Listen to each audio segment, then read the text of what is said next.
Imagine saving time, avoiding those notoriously long lines, and just paying your property taxes right from the comfort of your couch. Well, in this explainer, you're going to discover exactly how to do just that for properties in Adams County. I know, dealing with property taxes can feel like a totally daunting chore, but honestly, shifting this task online, it is absolutely one of the easiest ways to streamline your financial life. We're going to walk through the whole shebang today, from tracking down your account numbers to securely checking out, so you never have to stress about a lost piece of mail ever again. But hey, before we dive into the digital nuts and bolts, let's briefly touch on why property tax matters so much in the first place. Whether you own a standard single-family home or maybe a sprawling piece of agricultural land, your property taxes are literally the financial lifeblood of your local community. They're funding everything from your local school districts to emergency fire services and municipal authorities. But traditionally, paying this tax meant waiting around for a paper bill in the mail, digging out your checkbook to write a physical check, and then either crossing your fingers that the Postal Service delivers it on time or going down and standing in a frustratingly long line at the treasurer's office. Thankfully, today, we are bypassing all of that. All right, here's our roadmap. We'll be covering 1. Introduction to property taxes. 2. Identifying your Adams County. 3. Preparing your identifiers. 4. Step-by-step online payment. 5. Troubleshooting and delinquencies. And 6. Advantages, security, and our disclaimer. Let's kick things off with Section 1. Introduction to property taxes and why it matters. So right off the bat, there's actually a fascinating civic quirk you might not be aware of. When you type Adams County property tax into a search engine, you're going to get a really confusing mix of results. Why? Well, because there isn't just one Adams County. No way. We are actually navigating the systems for 5 totally different Adams counties spread out all across the country. We've got Colorado, Illinois, Indiana, Pennsylvania, and Washington. And here's the kicker. Each of these counties has its own constitutional officers, its own independent databases, and its own unique online payment portals. It's kind of like a giant puzzle. Moving right along to Section 2, identifying your Adams County across those 5 different states. Once you've zeroed in on your specific state, your next move is figuring out exactly which official you're dealing with. In every single state, local treasurers and assessors just operate differently. Take Colorado, for example. The assessor determines your property value, but Treasurer Alexander L. Villigran is the one who legally bills and collects your payment. Knowing who does what really helps you find your keys to the digital kingdom. We call these property identifiers. You simply cannot pay online without knowing exactly how your county labels your land in their massive computer systems. Searching by just your name? That often isn't going to cut it, especially if you have a common last name or if your property happens to be held in a trust or an LLC. You absolutely need the exact alphanumeric code assigned to your parcel. Which brings us to Section 3, preparing your identifiers and gathering your info. I literally cannot stress this enough. Gather all your information before you ever even open up your web browser. You'll want to grab your previous year's tax bill if you have it handy, your banking or credit card information, and of course those property identifiers we just talked about. Being prepped like this prevents you from timing out on a secure payment screen while you're frantically rummaging through a filing cabinet. So let's take a quick look at the specifics for your state. In Colorado, you're heading over to adcotax.com with your account number or a 13-digit parcel number. Over in Illinois, you're looking for a property index number or PIN to use on the illinoistreasurers.org portal. Now, Indiana taxpayers, you're going to verify your billing data using the Data Pit Stop engine before actually paying via your county site. Pennsylvanians, you use a very specific pay location code, or PLC, on GovPay Now. And finally, Washington residents, you guys utilize MapSifter right through your county homepage. So track down your required identifier on an old bill, or honestly, don't hesitate for a second to just call your local assessor's office if you can't find it.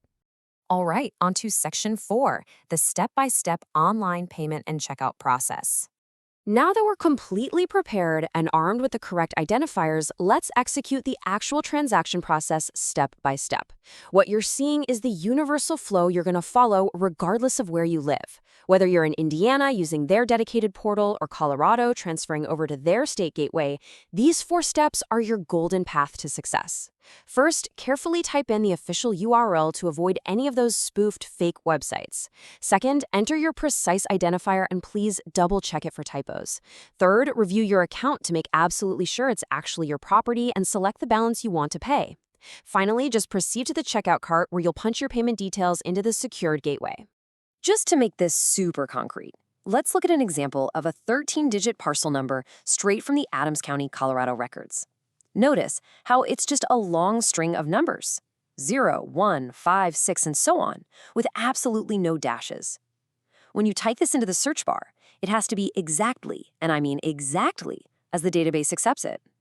If you're even one digit off, the system is going to spit back an error telling you the account doesn't exist, which, let's be real, can cause a lot of unnecessary panic.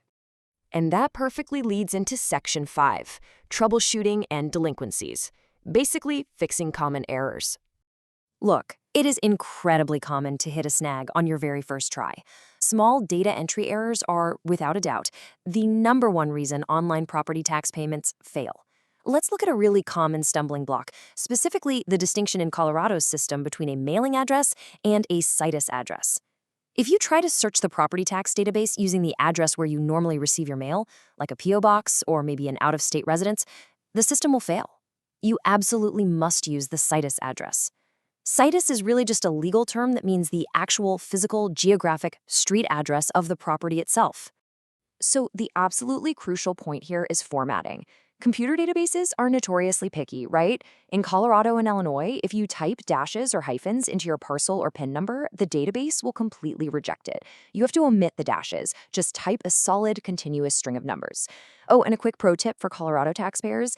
Actually, if your parcel number starts with the number 1, you have to manually type a leading 0 before it, just so the database recognizes it as a full 13-digit entry. Now, you might be wondering, why does getting this right matter so much? Well, because the deadlines are exceptionally strict, and delays are going to cost you real money. If you run into persistent trouble online, you need to contact your local treasurer immediately by phone. Don't just wait around. For instance, according to state law in Pennsylvania, taxpayers only have a 4-month window to pay.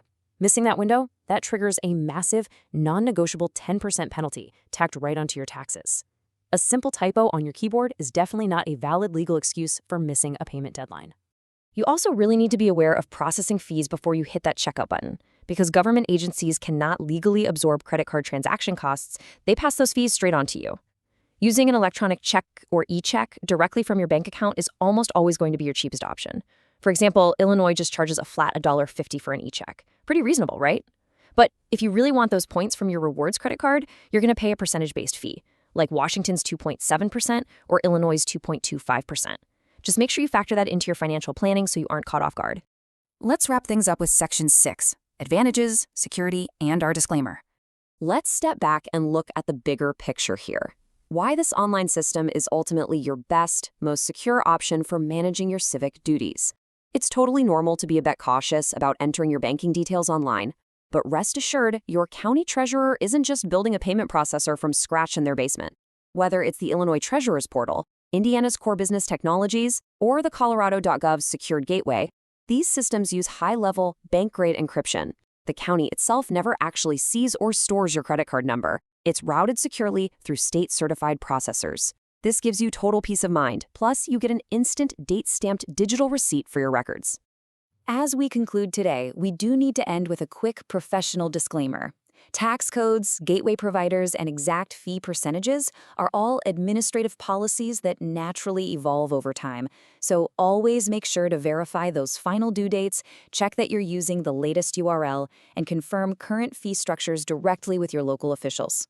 So armed with your exact property identifiers, a solid understanding of those picky formatting rules, and a step-by-step knowledge of the digital checkout process, the real question is, are you ready to confidently log in and check this off your to-do list today?